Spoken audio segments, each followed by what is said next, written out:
Hi YouTube, and welcome back to my channel. So I am now officially 3 months on testosterone, and my transition is going fairly well. I talked to my doctor about my voice, and he's like, well, some people's voices take longer, which is kind of what I figured he was going to say, and so we're just going to wait on that.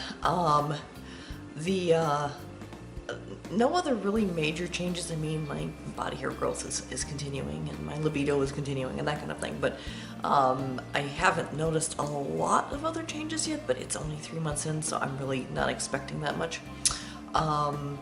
But because of this, and I think I definitely mentioned that my endocrinologist, when I had my initial consultation with him, and he put me on testosterone, he did a lymph node check, and he detected a lump, or he felt a lump in my throat by my thyroid. And so he sent me to get an ultrasound. The ultrasound confirmed that I definitely have a nodule on the thyroid. And so they then sent me to get a biopsy. And so the whole thing, that it's been kind of this adventure, if you want to call it that.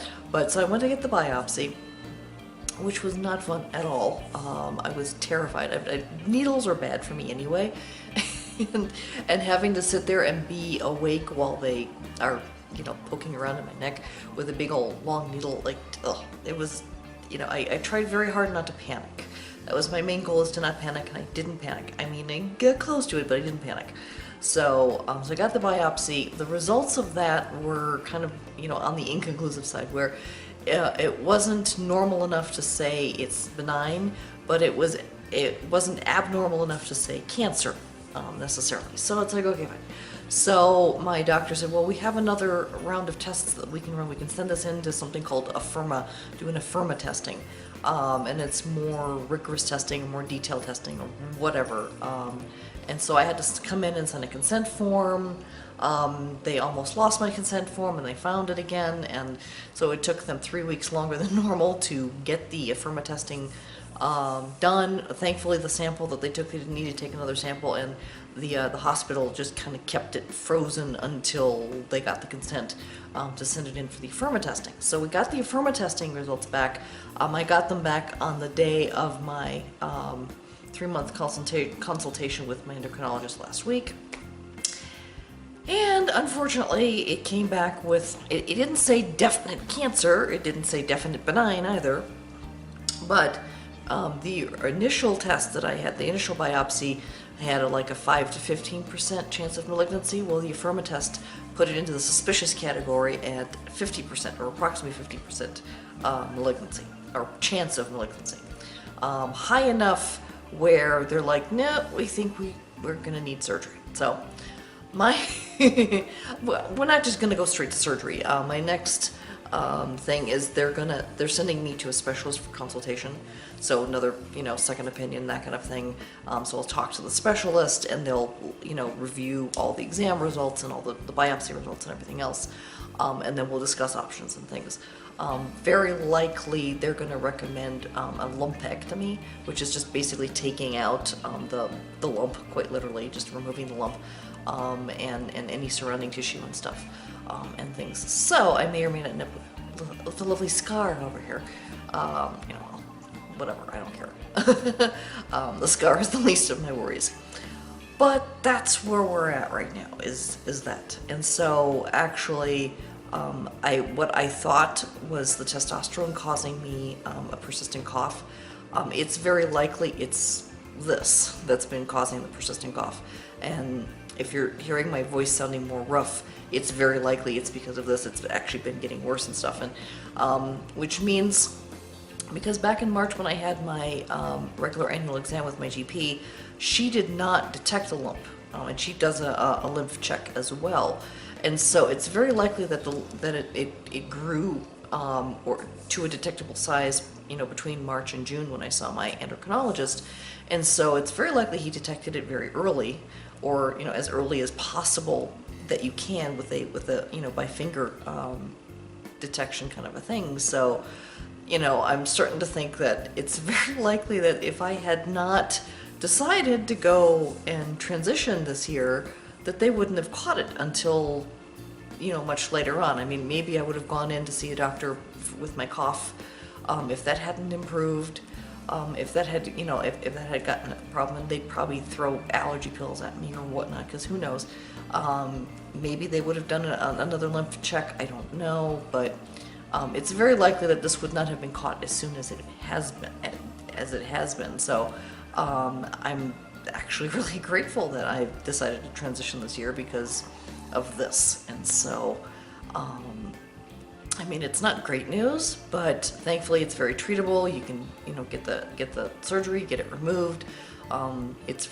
If it is cancerous, it's probably, pretty early stage 1, hopefully, that kind of thing. So I don't know where we're going from here, other than I need to see the specialist, and I probably will be getting surgery, and then, we'll see if there's anything else that needs to happen after that. And depending on how malignant or not it is, because I'm thinking once they take it out, then they can do further tests and stuff and determine whether or not it was, to a level of malignancy where I would need like chemotherapy or anything like that, which I don't, it's likely that won't happen. My aunt had this as well.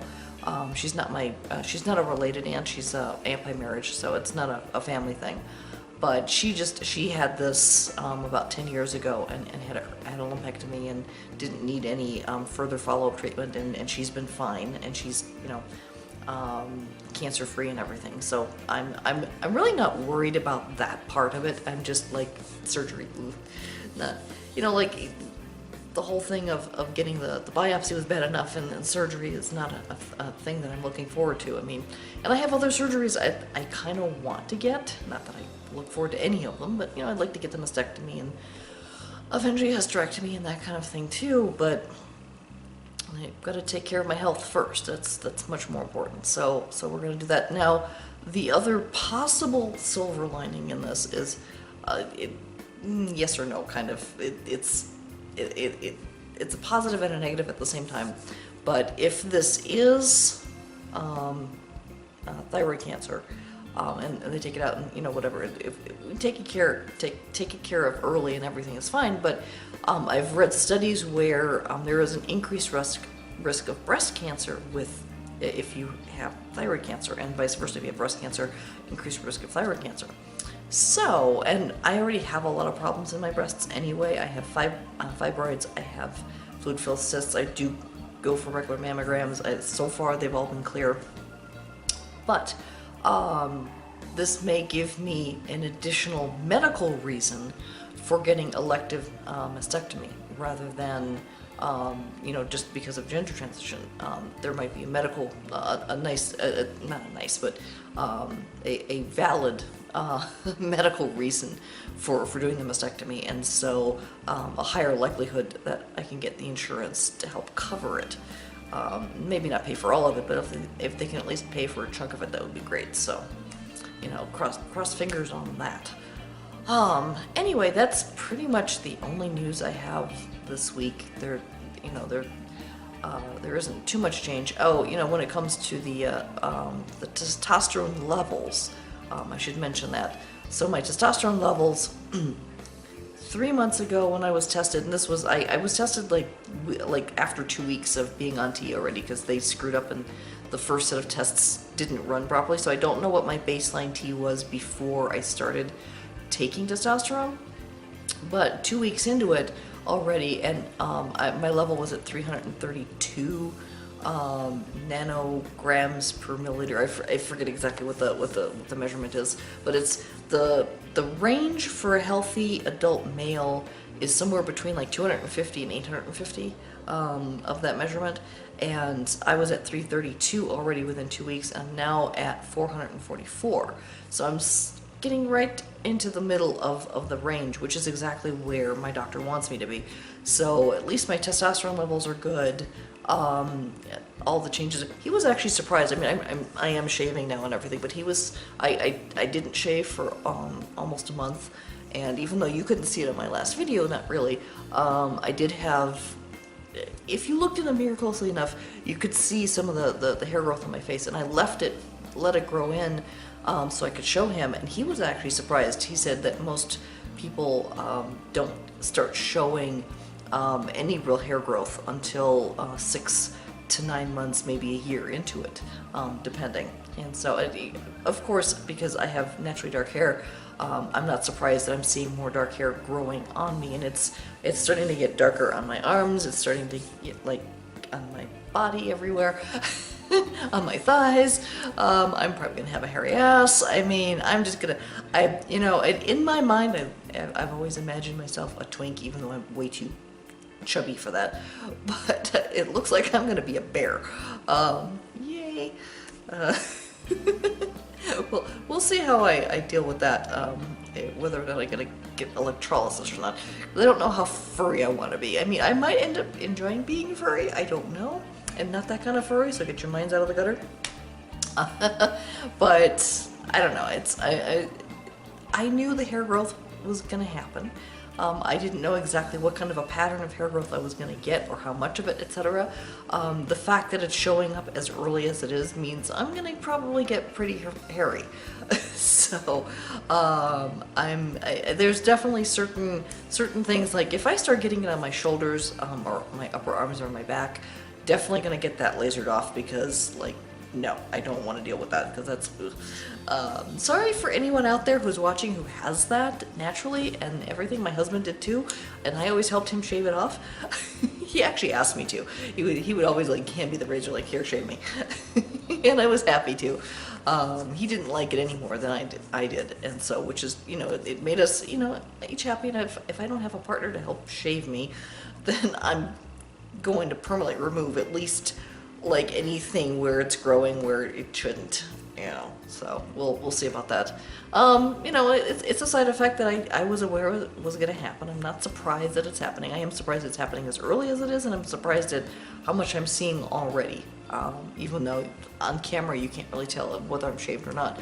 But it's definitely there. It's definitely happening, and the change is definitely going on. So anyhow, that's pretty much all of my news in terms of my transition and in terms of my health and everything else.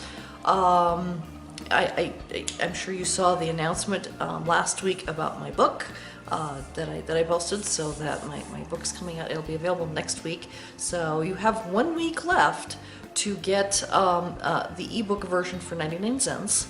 And after that, once it's officially launched, the price goes up to $2.99 for the ebook, and it'll be $7.99 for the paperback. So if you're waiting for the paperback, that it will be available to order next week. So anyone who is willing to support me and buy a copy of the book, I greatly appreciate it, and I'll put a link down below again for you to purchase if you're interested.